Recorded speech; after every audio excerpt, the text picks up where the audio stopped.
Welcome. I'm the Frail Blaze.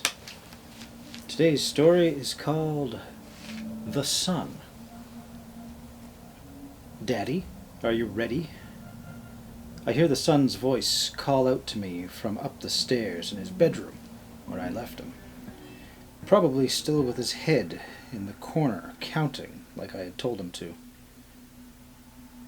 Not yet. Count 1 more 100, and then come find me. I call back, trying to manufacture as much glee and enthusiasm into my tired and emotionless voice as I can. The sun has to think that I'm having fun. He has to think that I'm playing along for this to work. But I'm not playing, and fun is the furthest thing from my mind as I cross the last few steps to the front door, squeezing between the wall and the couch that was put in front of it to serve as a barricade.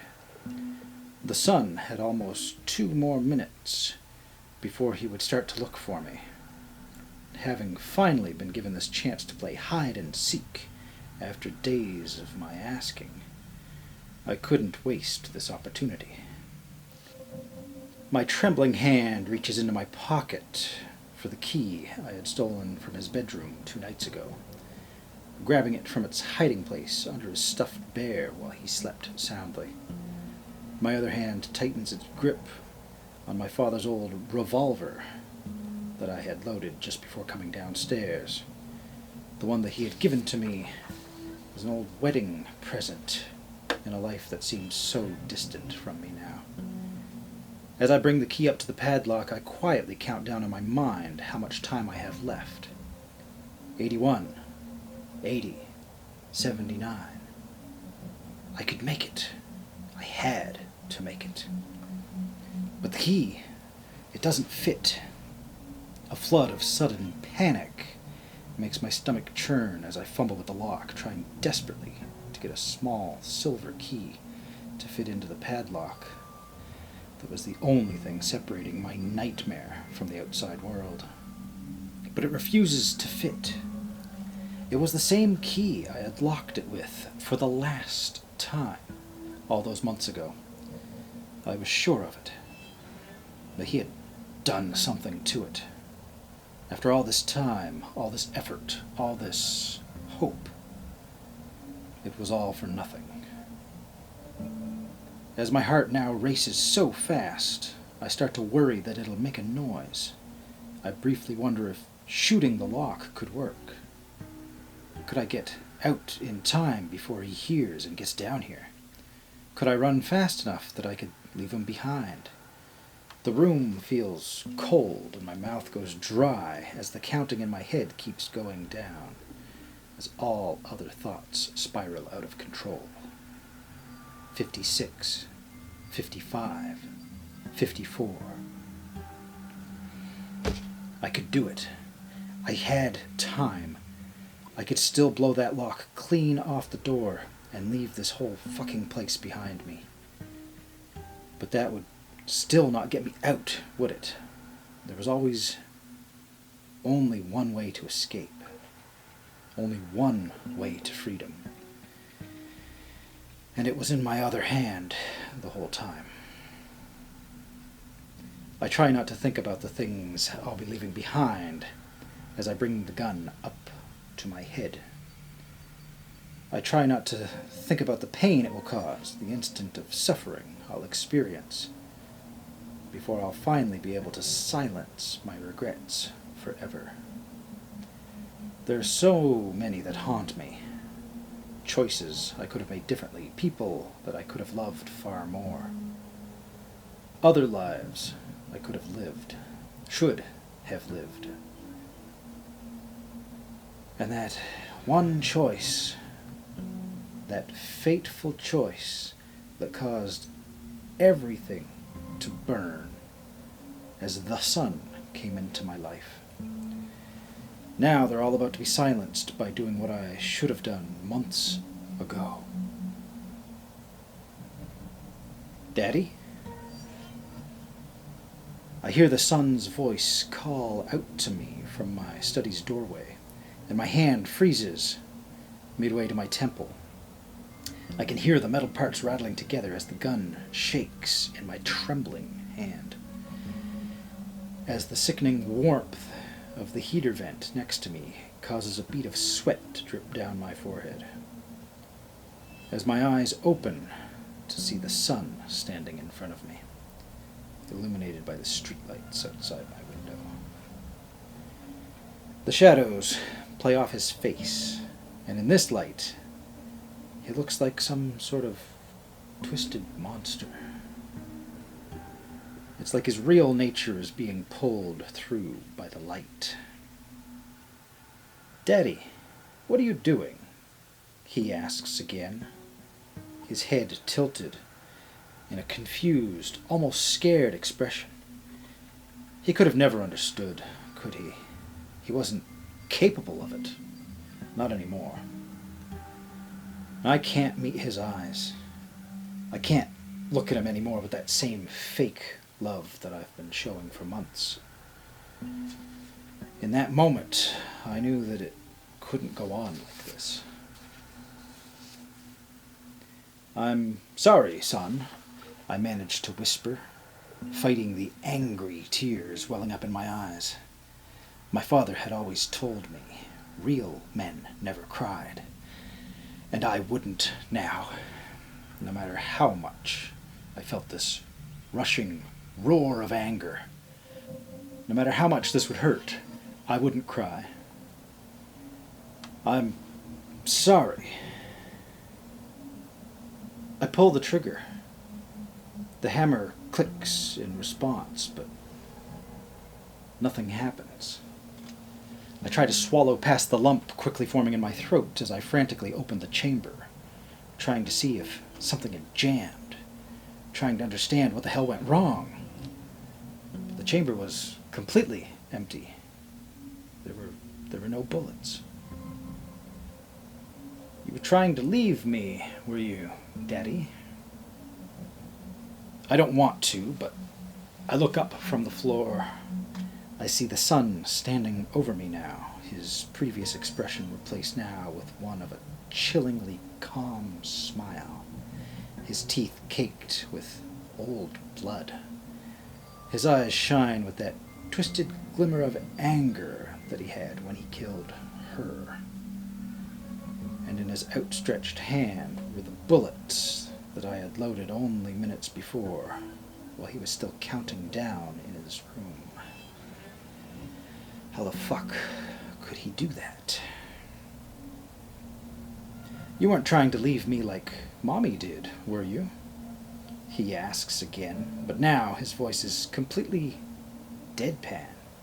There's no anger, no sadness, no emotion of any kind.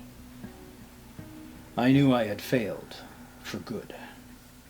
"No, son, no," I stammer, giving him the false smile that he wanted. I'd never leave you, never. You should have stayed in your room, counting down.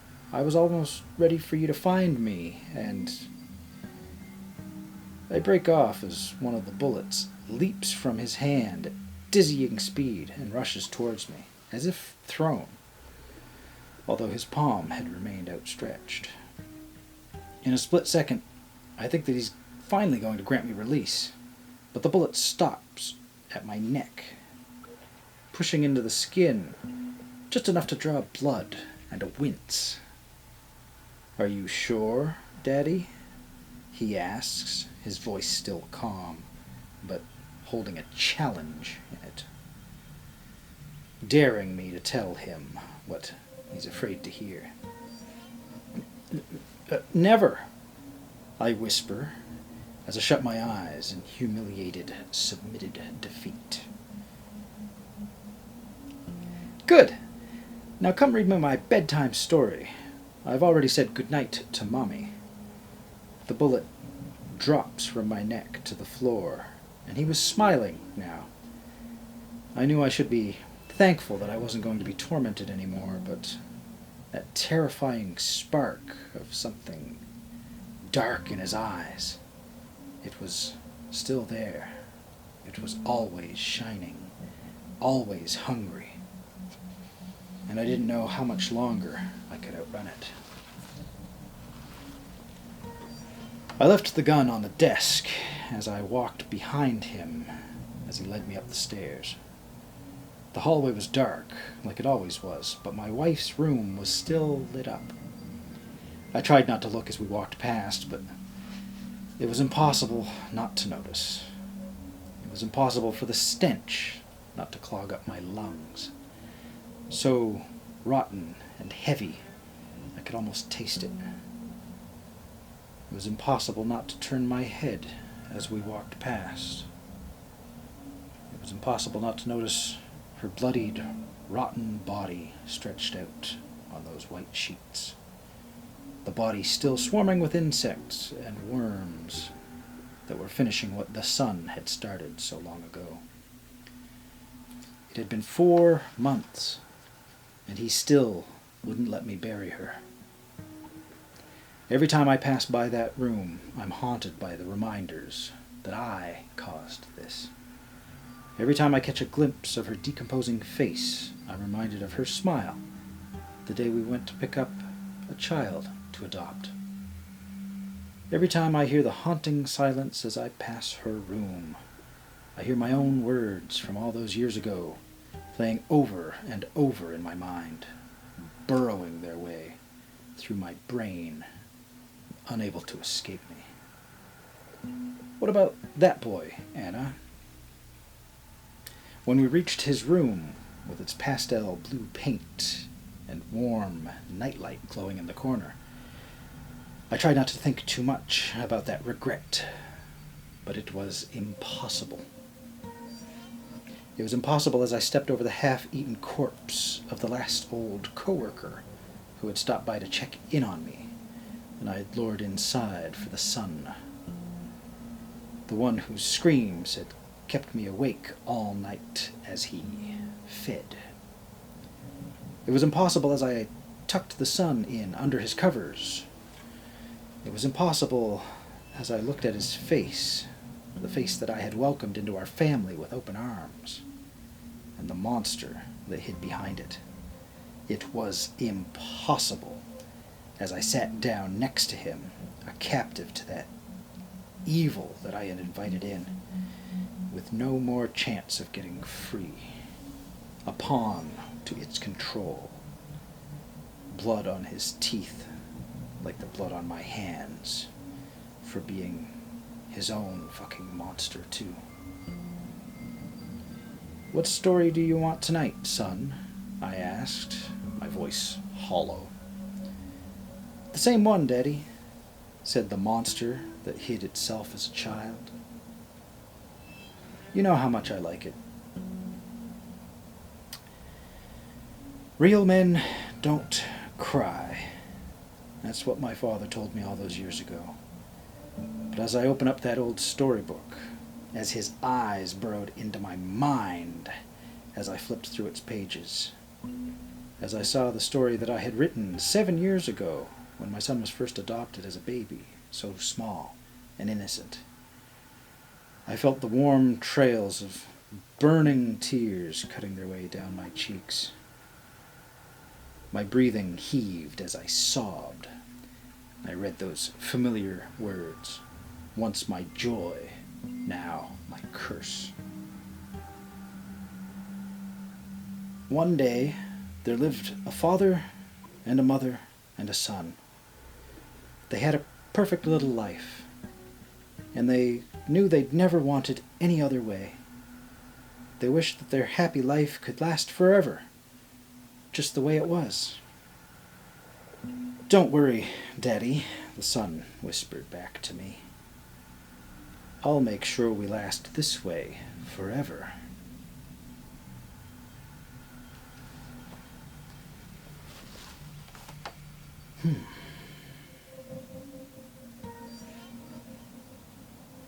And they say having a child can change one's life. Most people say that with a glimmer of hope. Let me know what you think of this story in the comments below.